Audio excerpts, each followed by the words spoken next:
James, and welcome to another SunWest Professional Development Opportunity. My name is Shirley Barclay. Today we are going to be discussing oral language strategies. I will be giving you some tips from the trenches that can be used to enhance the oral language skills of all learners.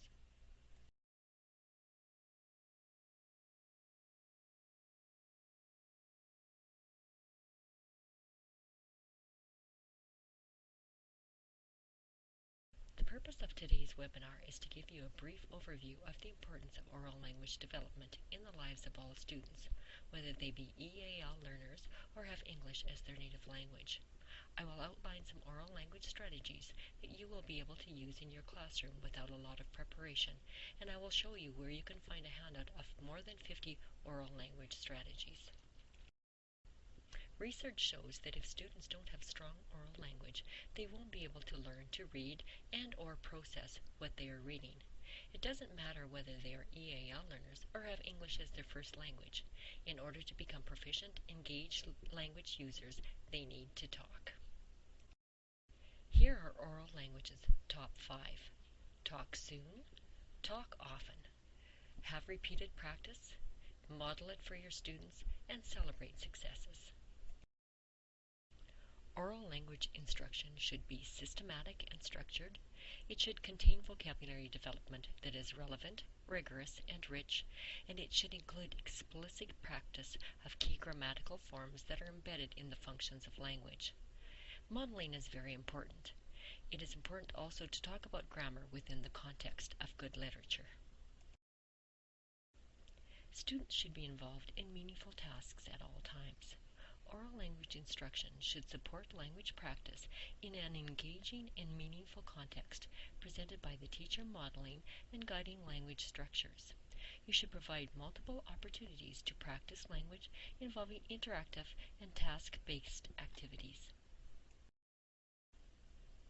Now for some tips on motivating communication. The first thing you should do is follow the child's lead. Allow them as much as possible to direct the activity and the conversation. You should expand and extend on what the child has to say. Expand on what they say to teach him or her more complex language. Keep your expansions only one step above his or her language level. Talk about what the child is doing. Show him or her that you are focusing your attention on him or her and that you care. Talk about what the child is doing at the moment. When you make the habit of talking about daily activities, the repetition will help him or her to learn language. Talk about what you are doing. It's an excellent way to model proper use of language. Label things either orally or literally. In order to increase a child's vocabulary, repetition is very important. Bombard the students with the use of words that they are learning, both visually and in the conversation in the classroom. Ask open-ended questions.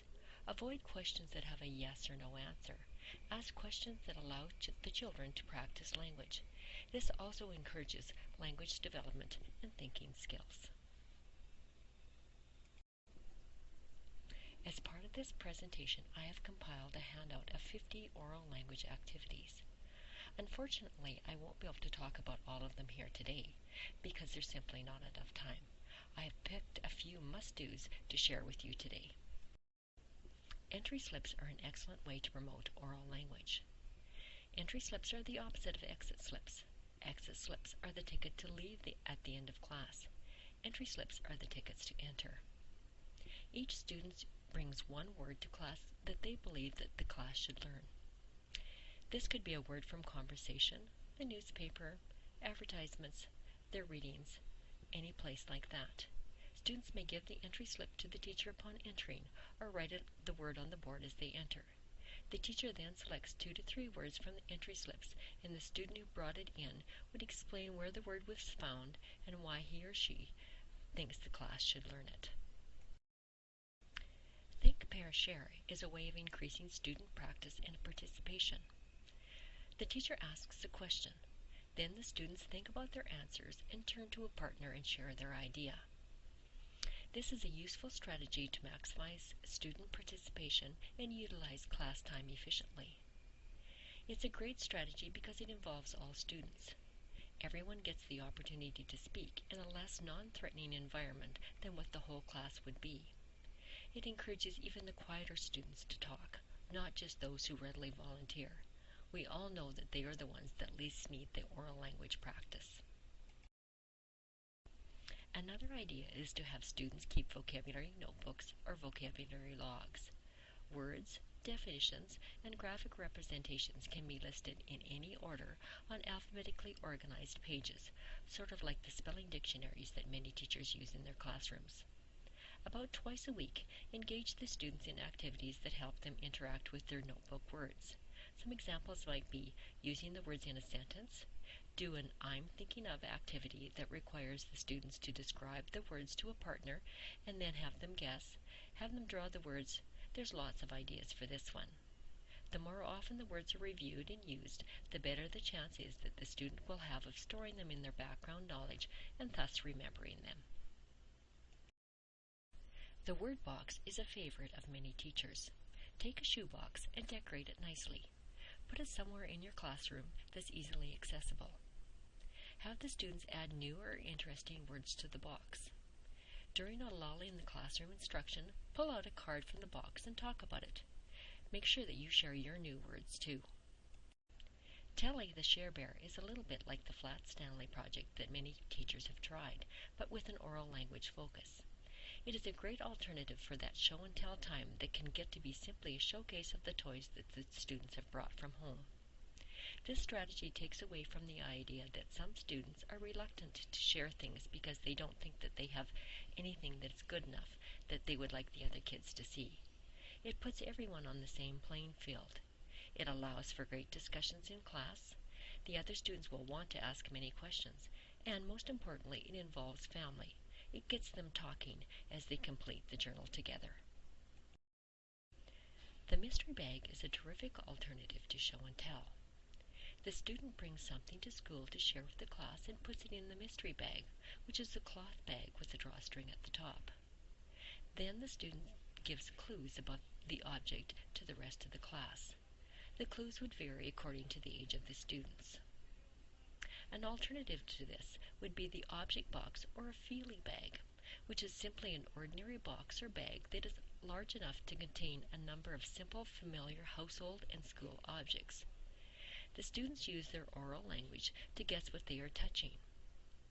A variation here would be to use a negative descriptor, such as, this cannot be this because.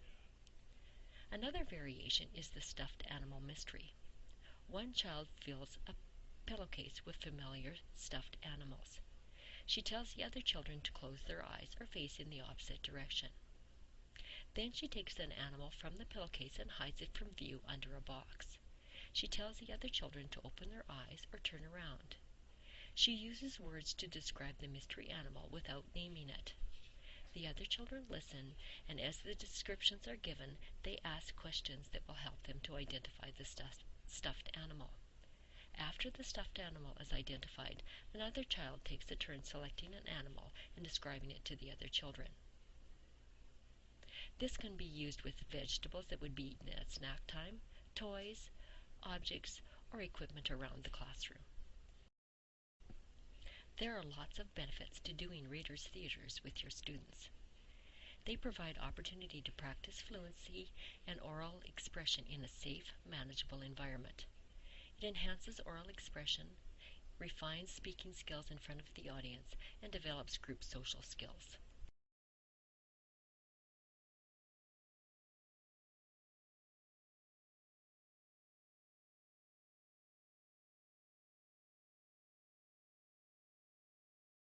Vocabulary wheels are a wonderful way of having students describe different objects. This particular graphic organizer could be used with younger students. It could also be made into a poster that you could hang up in your classroom. Here is a more complex template that could be used with older students or for students that have more advanced oral language skills. The concept wheel is very similar to the vocabulary wheel, but asks who, what, where, when, why, and how. It helps students to organize information that has been read or needs to be shared orally. It can also be changed to reflect almost any concept. The blank template of the concept wheel is on page 5 in your handout. A concept map is a graphic organizer that shows the relationship between concepts. It can be used for defining words as well. There are a variety of different forms, some of which I'll show you shortly. This concept map is very much like the Freyer model. Creating graphic representations of word meanings has been widely recommended. Students should be encouraged to share their representations. In that way, they will have the opportunity to see lots of different pictorial renderings of word meanings and may be able to enhance or revise their own mental images and drawings. Stick figures and facial expressions in a head are preferred over elaborate artistic efforts, since the goal is to pictorially represent a word, not to create a work of art. This particular example of the concept word map includes definitions and pictures. There are other examples in the handout package. The vocabulary ring is simply what it suggests. You have the words on a key ring. This activity maximizes student engagement. It helps the children to show their understanding of the vocabulary that they have already learned. In it, the teacher poses a question, a closed sentence, a definition, or a clue. The students then find the word and show the card. You could have the word on the front and the picture on the back. That would totally depend on the language needs and the age of the children. The news-telling chart assists students in organizing their thoughts before they speak orally in front of the class. Depending on the age level of the students, they either write or draw their news. It can be used for personal news or for sharing news of a more global nature, such as current events or newspaper stories. There is a template on page 9 in the handout package. Text talk is a great strategy to use with books that you've used during shared reading. Here's how it works. You pick 3 or more words from the text. Direct instruction begins after the text has been read aloud and discussed. Students repeat the word aloud with the teacher. The teacher explains the meaning of the word in student-friendly language and provides examples of the word used in other contexts. The children then use the word by providing their own examples. Then you would introduce 1 or 2 other words following the same procedure. If applicable, have the children demonstrate the word meaning through facial expressions or actions. Put the name of the book jacket, or a copy of the cover on the wall. Put the words on a card under the cover. Each time the students use one of the words, you or they put a check mark beside that word. Here's an example from the classic story, Sylvester and the Magic Pebble. Wordless books are a great way to help children become storytellers and to promote oral language. Try writing down the stories that the children compose as they read the wordless books. This nourishes the children's sense of themselves as readers and writers. Don't forget to publish their stories into a classroom book. A list of wordless books is in the handout package on page 11. The barrier game is a fun way to build listening skills, concept knowledge, and an understanding of the language of instruction. Here's how it works. 2 students sit on either side of a barrier, which would be a small screen, an upright book, or something that you create yourself. The instructor is then given a few minutes to create or do something with the materials and supplies provided. Next, the student describes to their partner how to create or do the project. Once complete, the students compare the projects and discuss. There are lots of variations you can try, depending on the age and English ability of the students. Have the students build something with Lego. Have the students draw a picture and then describe the drawing using only shapes and directional terms. Have the students make a creation out of geometric figures. Another variation here would be to do a following directions activity with the students that are behind a barrier. Give both or all students the same directions and see if they can come up with the same creation. An example of a drawing activity would include, in the middle of your paper, draw a happy face. On the top of the happy face, draw a triangle. Above the triangle, draw a sun. Below the happy face, draw a table. Under the table, draw a heart. In the triangle, draw a square. Draw a moon on the right side of your paper, close to the edge, parallel to the sun. Draw a line connecting the sun to the moon. Draw a glass of water on the right side of the table. Draw a star behind the left leg of the table. On the top left-hand corner of your paper, draw a cloud. Once the drawings are complete, have the students compare and discuss. When adapting for age levels, you would increase the complexity of the task by adding a variety or an increased number of objects. For EAL students, at first limit the number of objects given for the students to create with. Sonia Yudkovich was the keynote speaker at the Saskatchewan Hunterian Educators Association Conference in 2012. She has published a number of books, including Whatever Happened to Hopscotch, Every Child a Winner, and Breaking the Silence, Teaching the ESL Learner in a Multicultural Classroom. Here are a few of the oral language strategies that she talked about at the conference. In Sonia's variation of I have, who has, you have two colors of cards, one with the word and the other with the definition. For this activity, you search for the partner that matches. For what's the question, the teacher gives the answer and the students come up with the question. This is a great critical thinking activity. For what am I, pictures from magazines, etc. are hung from a string on the person's back. They ask the group questions trying to figure out what the picture is. They don't have to be yes or no questions and can be related to any subject area. In paired speeches, the students work and plan with a partner, acting out the beginning, middle, and end of what's depicted on a card. Later on, you would give them a longer story to act out. This is a great segue into writing and using a storyboard for younger students. For picture reading, the students are required to tell the story that's behind a picture. For sequencing cards that have a beginning, middle, and end, the students are required to tell the story orally, adding the details. Vocabulary word association is another great oral language strategy that gets kids talking. The teacher decides on the vocabulary words that he or she wants to introduce or review. The words can be in the form of written text or pictures. Have the students work in pairs. Have one of the students position themselves so that they cannot see the words or pictures. The other student must then give verbal hints that will enable his or her partner to guess what the picture or word might be. You might even want to consider having the students give nonverbal clues for the words. The activity could be timed so that the partners could see how many words or pictures they could go through in a certain length of time. Once one of the pair has had a turn giving the clues and the other guessing, switch roles with the new batch of words or pictures. There are a number of ways of having the pictures or words displayed: lists, pictures, the overhead projector, or even your smartboard. Here are some examples. The first example asks the participants to explain these people's place in history in a way that will help your partner identify them. Once the person has had a chance to describe the person's place in history and the guessing is done, then the two partners would look at the pictures.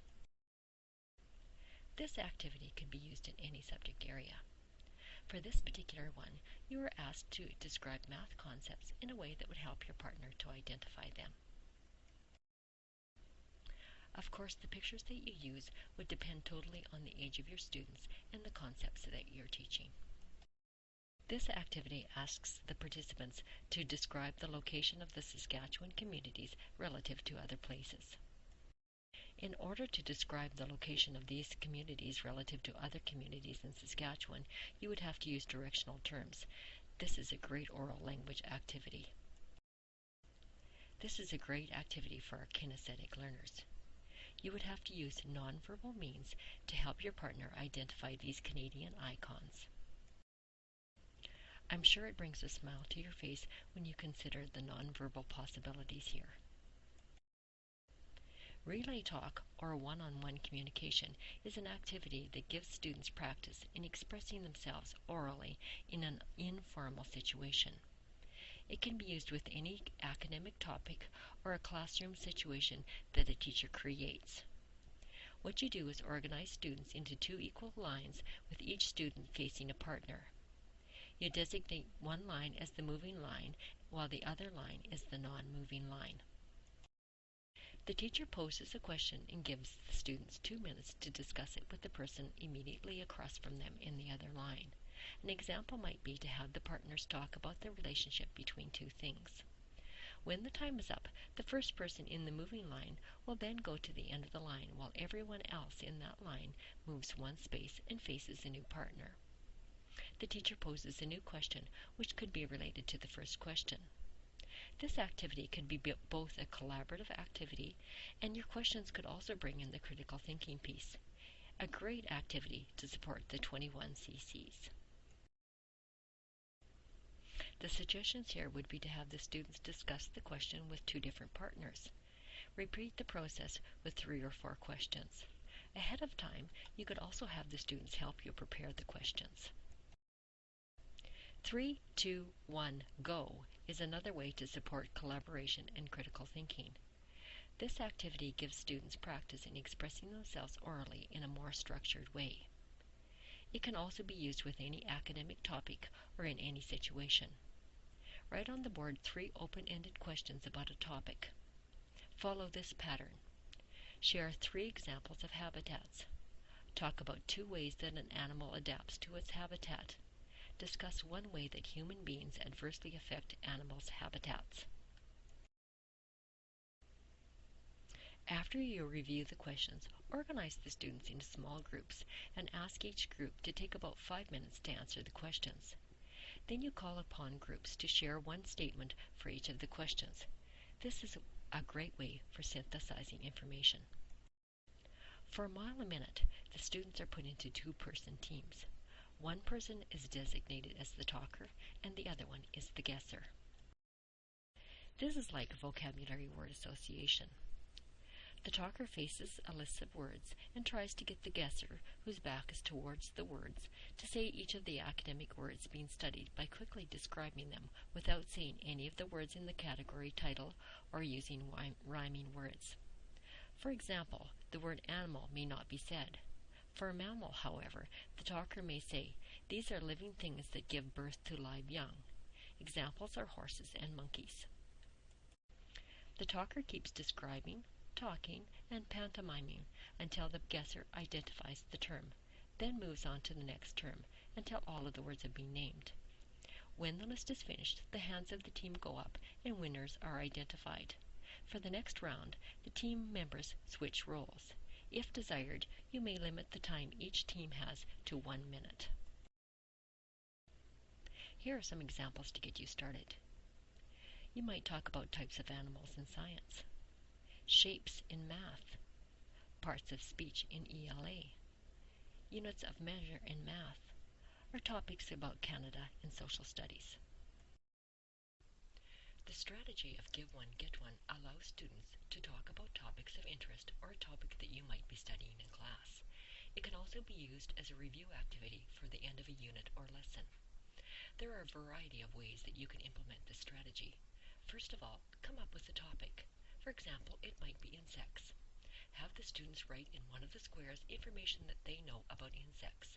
Then they circulate around the room, giving 1 idea to each student and getting 1 idea from each student. They write down the ideas that they got in the other squares on the paper. Here's a template that you might use. After the students have circulated around the room, they can then discuss what they've heard, who had similar answers, and which ones were the most common. If using this as a review activity, the teacher gets a good idea of the background knowledge and can clear up any misconceptions before starting a unit. In another variation of Give One, Get One, on a piece of paper or note card, the student writes down a statement about what you've been discussing in class. It would be a major idea that resonates with them.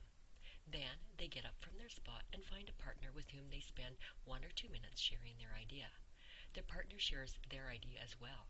The partners swap papers and go and find a new partner with whom they share the new idea. The activity continues until each student has had the opportunity to share with several classmates.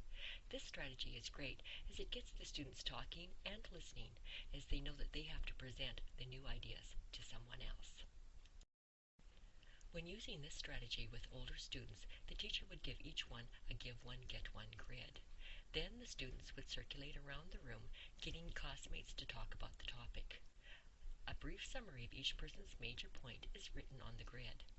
The teacher can use the information gained as a formative assessment of what the students know or still need to learn. Find someone who is another variation of give one, get one. The teacher places prompts about a topic or area of study in the boxes of a grid. The students circulate around the room, finding someone who can respond to each prompt. That person verbally replies to the prompt and then initials it. Then the students will move on to others to find someone else who can respond to another prompt, and so on. This strategy can be used either as an assessment tool or as a means for the teacher to do some review with the students. These have been just a few strategies that you could use to support oral language development in your classroom. A complete handout of these and other strategies is available in a number of locations. First of all, you can find it accompanying this BrainShark presentation. I have also made a Flipsnack if you wish to view it online. It is also available on the Supporting ELA Wiki if you click on the Resources tab.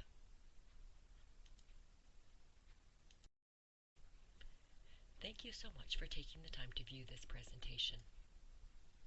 And also thank you for your efforts to support the oral language development of students in SunWest schools. Have a great rest of the school year, and if you have any questions at all, feel free to contact me at any time.